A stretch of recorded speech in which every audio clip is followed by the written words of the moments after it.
जो टॉपिक हमने last class में स्टार्ट किया था वो ये किया था, इम्परफेक्शंस इन सॉलिड्स या डिफेक्ट्स। ठीक है, ये इम्परफेक्शंस किसे कहते हैं, डिफेक्ट्स किसे कहते हैं सॉलिड में, ये स्टार्ट किया था हमने। तो डिफेक्ट्स क्या होते हैं, जो रेगुलर अरेंजमेंट होती है पार्टिकल्स की, उससे डिफरेंस क्या है। ठीक है, उससे क्या डिफरेंट है रेगुलर अरेंजमेंट से, उसे बोलते हैं हम क्या, वैकेंसी, सॉरी डिफेक्ट्स। अब डिफेक्ट दो टाइप के होते हैं, कौन कौन से दो टाइप है, पॉइंट डिफेक्ट्स और लाइन डिफेक्ट्स।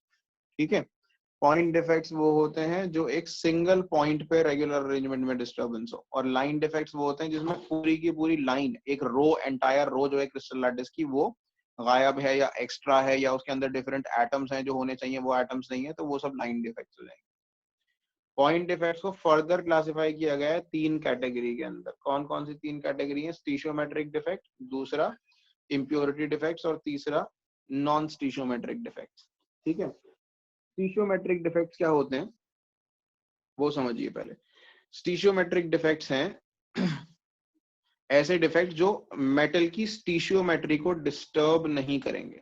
ठीक है, स्टीशियोमेट्री को डिस्टर्ब ना करने का मतलब क्या होता है कि जैसे अगर उसका फॉर्मूला है FeO, ठीक है, यानी 1:1 का रेशो है, या फॉर्मूला है Fe2O3, तो डिफेक्ट आने के बाद जो रेशो ऑफ एटम्स है ना, डिफरेंट एटम्स का जो रेशो है, जैसे 1:1 का रेशो है, इसमें 2:3 का रेशो है, तो वो रेशो डिस्टर्ब नहीं होगा बिल्कुल भी। तो स्टीशियोमेट्रिक डिफेक्ट्स के अंदर जो रेशो ऑफ वेरियस एटम्स होता है वो डिस्टर्ब नहीं होता, उसे स्टीशियोमेट्रिक कहते हैं। नॉन स्टीशियोमेट्रिक के अंदर रेशो डिस्टर्ब हो जाता है। जैसे मान लो FeO क्रिस्टल के अंदर नॉन स्टीशियोमेट्रिक डिफेक्ट हो रहा है, तो नॉन स्टीशियोमेट्रिक डिफेक्ट क्या करेगा, एटम्स का रेशो 1:1 था ना, इसको डिस्टर्ब कर देगा। ये फॉर्मूला ऐसा हो जाएगा, जैसे मेटल कम हो गया मान लो 0.98 को, तो 1:1 के रेशो की जगह क्या हो गया, 0.98:1 का रेशो हो गया। ठीक है, तो नॉन स्टीशियोमेट्रिक डिफेक्ट जो है वो ये करते हैं। स्टीशियोमेट्रिक डिफेक्ट रेशो ऑफ एटम्स को या कॉम्पोजिशन ऑफ कंपाउंड को डिस्टर्ब नहीं करते। ठीक है, इम्प्योरिटी डिफेक्ट्स के अंदर जनरली क्या होता है कि जो, जैसे ये तो सिर्फ स्टीशियोमेट्री डिस्टर्ब नहीं कर रहा था, इसके अंदर क्या होगा, जैसे मान लो NaCl का क्रिस्टल है, तो उसके अंदर सोडियम की जगह स्ट्रॉन्शियम के आयंस आ जाए, कोई ऐसी चीज आ जाए जो क्रिस्टल के अंदर नहीं थी, उसको इम्प्योरिटी डिफेक्ट बोलेंगे। डिटेल में मैं अभी सारे समझाऊंगा आपको, अभी मैं एक ओवरऑल आइडिया दे रहा हूँ। तो स्टीशियोमेट्रिक डिफेक्ट वो है, स्टीशियोमेट्रिक डिफेक्ट वो है जो स्टीशियोमेट्री को डिस्टर्ब नहीं करते, यानी कि रेशो ऑफ एटम सेम रहता है। नॉन स्टीशियोमेट्रिक डिफेक्ट्स स्टीशियोमेट्री को डिस्टर्ब कर देते हैं, यानी रेशो को ऑफ एटम्स को बिगाड़ देते हैं। ठीक है, non impurity defects, impurity defects क्या करते हैं, इम्प्योरिटी डिफेक्ट्स के अंदर जो कंपाउंड में कोई ऐसा एटम आ जाता है, या क्रिस्टल लैटिस में कोई ऐसा एटम आ जाता है जो उसमें पहले से नहीं था। सो ये है जनरल आइडिया तीनों डिफेक्ट्स का। ठीक है, इसके बाद इनके जो फर्दर टाइप्स हैं, स्टीशियोमेट्रिक डिफेक्ट में 4 टाइप आते हैं, vacancy defect, interstitial defect, Frenkel defect, और स्कॉट काई डिफेक्ट। फ्रैंकल की स्पेलिंग गलत लिखी हुई है थोड़ी, फ्रैंकल डिफेक्ट और स्कॉट काई डिफेक्ट। अब इनको एक एक करके हम डिटेल में पढ़ेंगे। इसे मैं NCERT से ही समझा देता हूँ आपको, because it will need diagrams और टाइम ज्यादा वेस्ट होगा डायग्राम। तो vacancy defect I hope clear है। वैकेंसी डिफेक्ट के अंदर सर्टेन एटम्स आर मिसिंग। ठीक है, इंटरस्टिशियल डिफेक्ट के अंदर क्या होता है, वैकेंसी डिफेक्ट में certain atoms are missing and therefore the density of the crystal is reduced, and also that defect is observed in non ionic solid. और वो डिफेक्ट किस वजह से प्रोड्यूस होता है, डिफेक्ट जो है वैकेंसी डिफेक्ट प्रोड्यूस किस वजह से होता है, क्रिस्टल लैटिस को हीट करने की वजह से। दूसरे टाइप का डिफेक्ट जो है, जो इंटरस्टिशियल डिफेक्ट है, जो यहाँ पे दिखा रखा है आपको। इंटरस्टिशियल डिफेक्ट किस वजह से क्रिएट होता है, एक्सेस एटम्स आने की वजह से। तो यहाँ देखो, ये रेगुलर एटम्स की जगह ये जो मैं 2 मार्क कर रहा हूँ, ये 2 एटम्स ऐसे हैं जो यहाँ होने नहीं चाहिए, बट दे आर देयर। तो इंटरस्टिशियल साइट्स, इंटरस्टिशियल डिफेक्ट क्यों कहते हैं, जो एटम्स के बीच में एम्प्टी स्पेस होता है ना, वो एम्प्टी स्पेस इंटरस्टिशियल साइट्स कहलाता है। अगर उन इंटर, जैसे ये भी एक इंटरस्टिशियल साइट है, ये भी एक इंटरस्टिशियल साइट है, ये भी, जो जितना भी एम्प्टी स्पेस है एटम्स के बीच में, वो इंटरस्टिशियल साइट होता है। अगर इंटरस्टिशियल साइट्स में से 2 साइट्स पे देखो एटम आ गए, ठीक है, तो इन 2 साइट्स पे अगर ये एटम आ गए हैं, ये वाली साइट पे और ये वाली साइट पे, तो इसी डिफेक्ट को इंटरस्टिशियल डिफेक्ट कहा जाएगा। और ये डिफेक्ट भी नॉन आयोनिक सॉलिड्स के अंदर ही ऑब्जर्व किया जाता है। ठीक है, तो वैकेंसी डिफेक्ट और इंटरस्टिशियल डिफेक्ट दोनों ही डिफेक्ट नॉन आयोनिक सॉलिड्स के अंदर ऑब्जर्व किए जाते हैं। ठीक है, और इस डिफेक्ट की वजह से क्योंकि एक्स्ट्रा एटम्स आ गए, तो इस डिफेक्ट की वजह से जो डेंसिटी है वो इंक्रीज हो जाएगी। तो इंटरस्टिशियल डिफेक्ट से डेंसिटी इंक्रीज होती है, वैकेंसी डिफेक्ट से डेंसिटी डिक्रीज होती है। अब जो तीसरा डिफेक्ट है सेम कैटेगरी में, नॉन सॉरी स्टीशियोमेट्रिक डिफेक्ट में जो तीसरा डिफेक्ट है वो है फ्रैंकल डिफेक्ट। ठीक है, फ्रैंकल डिफेक्ट ये है, फ्रैंकल डिफेक्ट, इसको जरा ध्यान से देखिए, मैं जूम इन कर देता हूं। This is your Frenkel defect.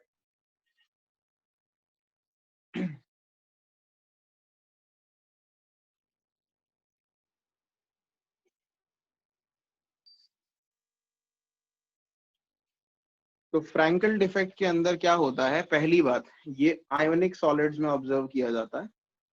और कौन से आयोनिक सॉलिड्स के अंदर ऑब्जर्व किया जाता है, जिसमें स्मॉल कैटायन हो और लार्ज एनायन हो। ठीक है, ऐसे आयोनिक सॉलिड्स जिसमें कैटायन का साइज स्मॉल हो और एनायन का साइज लार्ज हो, जैसा कि आप इसके अंदर देख सकते हो। कैटायंस जो दे रखे हैं सारे पॉजिटिव वाले स्मॉल हैं, एनायंस बड़े हैं। ठीक है, स्मॉल कैटायन और लार्ज एनायन होने चाहिए इसके अंदर। तो होता क्या है इसमें, some cations leave their original position and occupy interstitial site। देखिए यहाँ पे, देखिए इस पॉइंट पर, जो इसमें बीच में एक पॉइंट मार्क कर रहा हूं मैं, इसे बड़ा सर्कल बना देता हूँ इसके ऊपर। आई यूज अ डिफरेंट कलर, चलिए रेड पे रेड दिखाई नहीं दे रहा है ढंग से।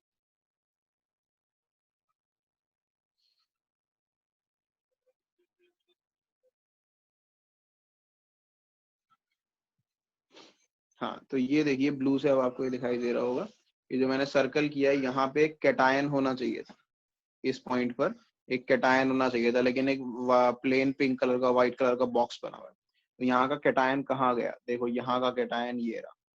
ये बीच में जहाँ कैटायन नहीं होना चाहिए था वहां पे एक कैटायन आया हुआ है। इस कैटायन को देखिए ध्यान से।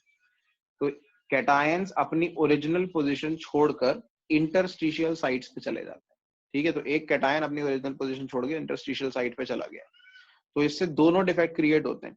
जहां से उसने अपनी जगह छोड़ी वहां पे वेकेंसी डिफेक्ट क्रिएट हो गया, और जहां वो नई पोजीशन पे गया वहां इंटरस्टिशियल डिफेक्ट क्रिएट हो गया। तो बेसिकली ये दोनों टाइप के डिफेक्ट क्रिएट करता है। फ्रैंकल डिफेक्ट में दोनों डिफेक्ट क्रिएट होते हैं, वेकेंसी डिफेक्ट भी और इंटरस्टिशियल। जहां वो उसकी ओरिजिनल साइट होती है वहां वेकेंसी डिफेक्ट क्रिएट हो जाता है, जहां वो नई साइट ऑक्यूपाई करता है वहां इंटरस्टिशियल डिफेक्ट क्रिएट हो जाता है। तो क्योंकि कोई एटम बाहर से नहीं आ रहा, कोई एटम बाहर नहीं जा रहा, सेम एटम क्रिस्टल के अंदर ही इधर से उधर मूव कर रहा है, तो डेंसिटी पे कोई फर्क नहीं पड़ता। Density remains unchanged. Frenkel defect के अंदर डेंसिटी रिमेन्स अनचेंज्ड। अच्छा, इसमें एक चीज जो याद रखने वाली है वो ये है कि ये क्या लिखवाया था मैंने कि ये स्मॉल कैटायन और लार्ज एनायन वाले में होता है। वो इसीलिए होता है क्योंकि कैटायंस को इंटरस्टिशियल साइट्स ऑक्यूपाई करनी होती है। अब इंटरस्टिशियल साइट्स में स्पेस बहुत कम होता है, तो कैटायन छोटे होने चाहिए ताकि वो इंटरस्टिशियल साइट को ऑक्यूपाई कर सके। अगर लार्ज साइज के कैटायंस हुए तो वो इंटरस्टिशियल साइट्स में फिट ही नहीं हो पाएंगे। इस वजह से वो स्मॉल कैटायन वाले कंपाउंड्स और large anion, small cation large anion वाले कंपाउंड्स के अंदर। So this is Frenkel defect. It does not affect the density. Important चीजें क्या याद रखने वाली हैं कि डेंसिटी इफेक्ट नहीं करता, और ये स्मॉल कैटायन लार्ज एनायन वाले कंपाउंड्स में होता है और आयोनिक सॉलिड्स के अंदर होता है। ठीक है, और इससे बोथ वैकेंसी और इंटरस्टिशियल डिफेक्ट क्रिएट हो जाता है। So this is your Frenkel. ठीक है, तो फ्रैंकल डिफेक्ट के अंदर आपको एनसीईआरटी में ही यहाँ पे दे रखे हैं कुछ कंपाउंड जो फ्रैंकल डिफेक्ट शो करते हैं। कौन से कंपाउंड्स हैं वो एग्जाम्पल दे रखे हैं फ्रैंकल डिफेक्ट के, देखिए एग्जाम यहाँ zinc sulphide, silver chloride, silver bromide, silver iodide. ठीक है, तो इन सभी के अंदर क्या कॉमन है, इन सभी के अंदर कॉमन है कि इसमें स्मॉल साइज का कैटायन है। जिंक और सिल्वर, दो जो कैटायन इसके अंदर है दोनों ही स्मॉल साइज के हैं। ठीक है, जिंक के कंपाउंड्स और सिल्वर के कंपाउंड दोनों स्मॉल साइज के कैटायन होते हैं, इसी वजह से ये डिफेक्ट शो करता है। ठीक है, तो ये था फ्रैंकल डिफेक्ट। इसको डिसलोकेशन डिफेक्ट भी बोला जाता है, क्योंकि इसके अंदर एक एटम अपनी ओरिजिनल पोजीशन से डिसलोकेट हो रहा है, अपनी ओरिजिनल पोजीशन छोड़ के दूसरी पोजीशन पे डाल। फोर्थ टाइप का डिफेक्ट जिसे आप स्कॉटकाई डिफेक्ट कहते हो, स्कॉटकाई डिफेक्ट को डिटेल में समझते हैं। स्कॉटकाई डिफेक्ट जो है, पहली बात, ये भी आयोनिक सॉलिड्स के अंदर ही होता है, और इसके अंदर क्या कैटेगरी है, इसके अंदर कैटायन और एनायन का साइज ऑलमोस्ट बराबर होना चाहिए, तब ये डिफेक्ट ऑब्जर्व किया जाता है। ऐसे कंपाउंड्स में ऑब्जर्व किया जाता है जिसके अंदर कैटायन और एनायन का साइज तकरीबन बराबर हो। ठीक है, cation should be equal to anion. तो इसमें होता क्या है, इसके अंदर इक्वल नंबर ऑफ कैटायंस और एनायंस मिसिंग होते हैं। देखिए, जैसे मैं जो सर्कल कर रहा हूँ पॉइंट, उनको देखिए, यहाँ पर एक कैटायन होना चाहिए था, तो यहाँ से एक कैटायन मिसिंग है। Look at the side that I have circled, यहाँ से एक कैटायन मिसिंग है, और फिर देखो यहाँ से एक एनायन मिसिंग है। तो एक कैटायन मिसिंग हो गया और एक एनायन मिसिंग हो गया। उसके बाद फिर यहाँ से एक कैटायन मिसिंग है,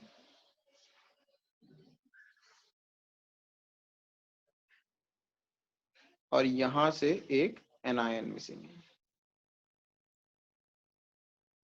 तो देखो, दो वाइट से कलर के बॉक्सेस खाली हैं और दो ऑरेंज कलर के बॉक्सेस खाली हैं। ऑरेंज वाले, येलो जो भी कह लो, वो एनायंस की साइड्स हैं, और जो व्हाइट वाली साइड्स हैं, यहाँ थोड़ी सी स्लाइटली पिंक साइड्स हैं, वो कैटायन की साइड्स हैं। Equal number of cations and anions and missing. तो इसकी वजह से डेंसिटी कम हो जाएगी, जाहिर बात है, क्योंकि चीज इसके अंदर वैकेंसीज क्रिएट हो रही, तो डेंसिटी डिक्रीज करता है ये डिफेक्ट, डेंसिटी को डिक्रीज करता है। ठीक है, तो ये है स्कॉट का डिफेक्ट। और ये कैसे आयनिक सॉलिड्स में होता है, जिसमें कैटायन और एनायन का size missing, equal number of cations और एनायंस मिसिंग होते हैं, तो इलेक्ट्रिकल न्यूट्रलिटी मेंटेन रहती है, यानी कि कोई चार्ज नहीं आता इस डिफेक्ट की वजह से, एक्स्ट्रा चार्ज नहीं आता है क्रिस्टल के ऊपर। ठीक है, ये है स्कॉट का डिफेक्ट। स्कॉट का डिफेक्ट बहुत कॉमन डिफेक्ट्स होते हैं। अगर एक सेंटीमीटर क्यूब का क्रिस्टल है, NaCl का फॉर एग्जांपल, 1 सेंटीमीटर क्यूब के क्रिस्टल के अंदर 1 मिलियन स्कॉटकाई पेयर्स हो सकते हैं। स्कॉटकाई पेयर इसे कहते हैं, एक कैटायन और एक एनायन का जो मिसिंग पेयर होता है उसको स्कॉटकाई पेयर बोलता है। ठीक है, तो ये लिखा हुआ है, देखो इस बुक में, 10⁶ स्कॉटकाई पेयर्स पर सेंटीमीटर क्यूब NaCl के क्रिस्टल के अंदर। 10⁶ कितना हो गया, 1 मिलियन। तो 1 मिलियन स्कॉटकाई पेयर्स होते हैं 1 सेंटीमीटर क्यूब के क्रिस्टल में, रूम टेम्परेचर। ठीक है, अच्छा, इसके एग्जांपल देखो, ये है NaCl, KCl, CSCl, जहां पे कैटायन एनायन का साइज ऑलमोस्ट सिमिलर है। बस एक ये एक्सेप्शनल है, AgBr। AgBr में कैटायन छोटा है, एनायन बड़ा है, और AgBr जो है वो ऊपर वाले में भी था, यानी फ्रैंकल डिफेक्ट में भी था। तो अगर ये क्वेश्चन 1 मार्क में बहुत बार आता है कि कौन सा ऐसा डिफेक्ट है जो, सॉरी, कौन सा ऐसा क्रिस्टल है जो फ्रैंकल और स्कॉटकाई दोनों डिफेक्ट शो करता है, तो आप देखेंगे AgBr ऐसा सॉल्ट, वो है आयोनिक कंपाउंड है जो फ्रैंकल और स्कॉटकाई दोनों डिफेक्ट शो करता है। ठीक है, तो AgBr यहाँ पे भी है और AgBr ऊपर भी था आपका।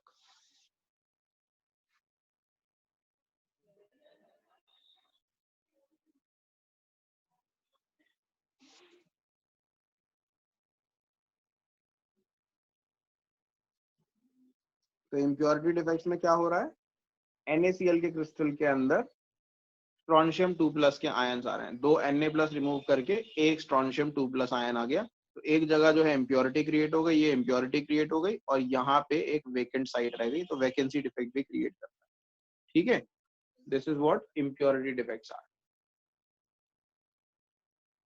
नेक्स्ट जो कैटेगरी है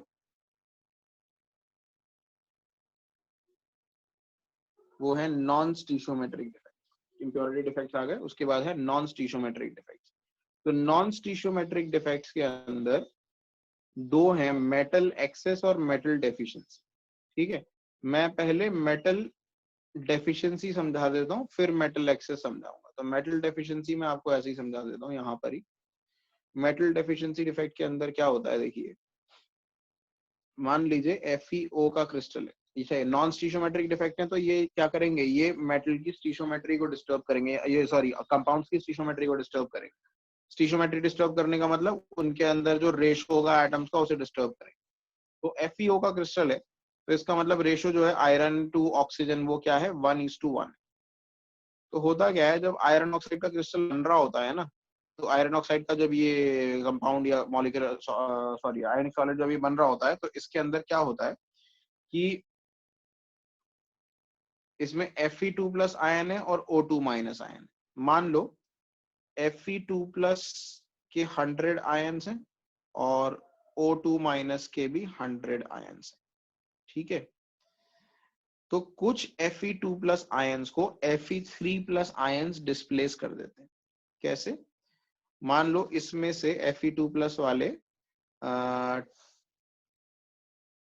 8 आयन्स गायब हो जाते हैं, it becomes Fe2+ 92 and O2- वाले जो हैं वो 100 ही रहेंगे, ठीक है।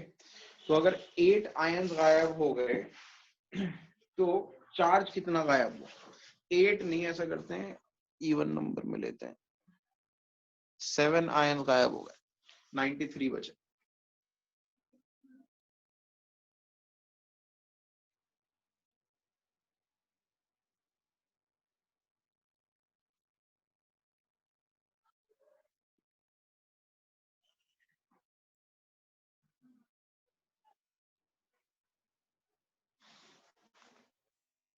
नाइन कर देते हैं, ज्यादा समझ में आएगा।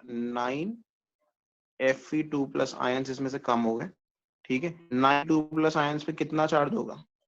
18 चार्ज होगा इस पे, प्लस 18 चार्ज कम हो गया इसमें से, ठीक है। प्लस 18 चार्ज अगर कम हो गया, उसको कॉम्पनसेट करने के लिए अगर हमें Fe3+ आयन्स ऐड करने, Fe3+ आयन्स ऐड करने, तो Fe3+ के कितने आयन्स ऐड करने पड़ेंगे इस चार्ज को कॉम्पनसेट करने के लिए? 6, क्योंकि 6 Fe3+ आयन्स पे कितना चार्ज आ जाएगा? प्लस 18 चार्ज आ जाएगा। तो माइनस करे आपने 9 Fe2+ और प्लस कर दिए कितने? 6 Fe3+। तो चार्ज तो कॉम्पनसेट हो गया, लेकिन Fe के ओवरऑल एटम कितने हो गए? 2+ वाले थे 91 और 6 वाले आपने 3+ वाले डाल दिया आपने 6 और O2- एज इट इज आ गया 100, इसके 6 एटम्स डाल दिए, ठीक है। तो बेसिकली आयरन के कितने एटम्स हो गए? 91 + 6 कितना हुआ? 97। तो Fe फॉर्मूला जो है आपका क्या बन गया? Fe97O100, ठीक है। और अगर इसे 1:1 के रेशो में लिखें तो ये फॉर्मूला आपका बन गया Fe.97O, ठीक है। अगर 1 के रेशो में करना चाहें, यानी 100 से दोनों को डिवाइड कर दें, तो Fe.97O। तो ये होते हैं metal deficiency defect. Non stoichiometric defect है क्योंकि ये स्टीशियोमेट्री को डिस्टर्ब कर रहा है, देखो रेशो डिस्टर्ब कर दिया इसने, और मेटल की डेफिशिएंसी हो गई। मेटल पहले 1:1 था, अभी मेटल क्या हो गया? अभी मेटल हो गया 0.97:1, यानी मेटल कम हो गया इसके। और किस वजह से कम हुआ? Some of the Fe2+ ions are replaced by Fe3+ ions. So lesser number of Fe3+ ions will be required to compensate for Fe2+ ions. Therefore, a metal deficiency will be created. ठीक है। अब इसी topic पे ना question दे रखा है NCERT में एक, और जो आता है एग्जाम में आपके, तो क्वेश्चन डिस्कस कर लेते हैं। क्वेश्चन नंबर 16 जो आपको दिख रहा है बुक में, उसे पढ़िए जरा ध्यान से। Analysis shows that nickel oxide has a formula Ni0.98O1. What fractions of nickel exist as Ni2+ and Ni3+? तो क्वेश्चन नंबर 16 के अंदर आप ये देखोगे, एनालिसिस से हमें पता लगा है कि क्वेश्चन 16 कर रहे हैं हम एक्सरसाइज का।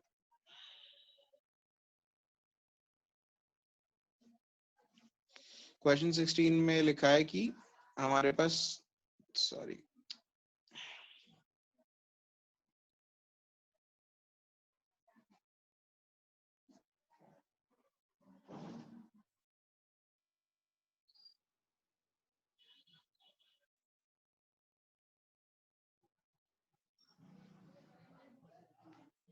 जो फॉर्मूला है वो Ni 0.98O है, ये फॉर्मूला बन रहा है।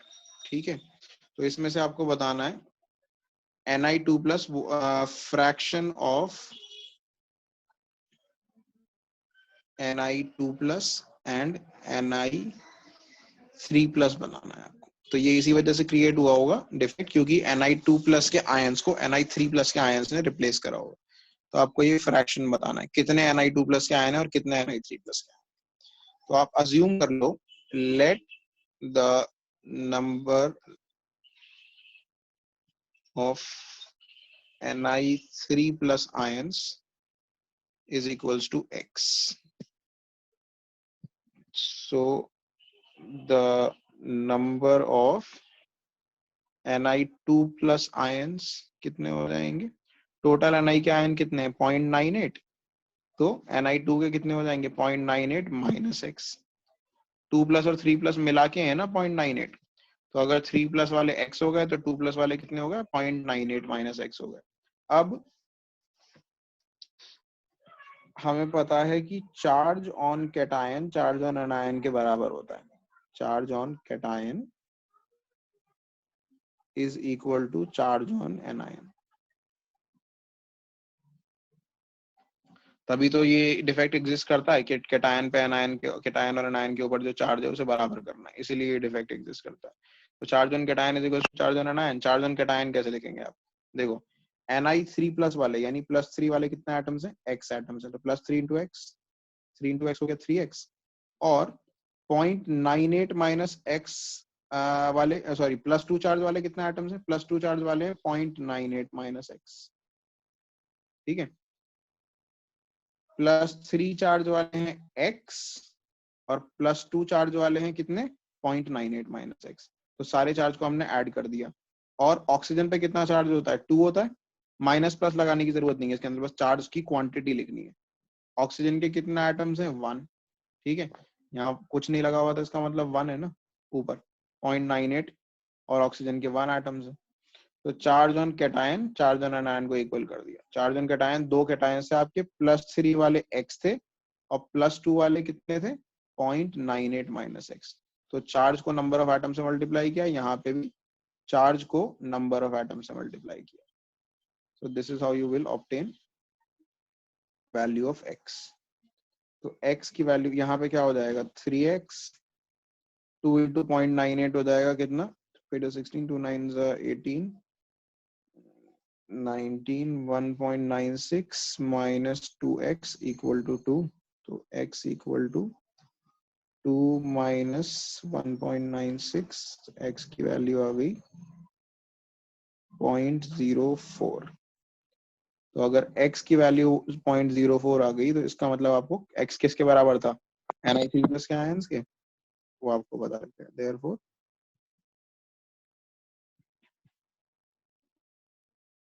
Number of Ni3 plus ions कितना हो गया? पॉइंट किसके बराबर था? x के बराबर था, तो इसका मतलब हो गया 0.04। And number of Ni2 plus ion किसके बराबर लिया था तुमने? 0.98 माइनस एक्स के।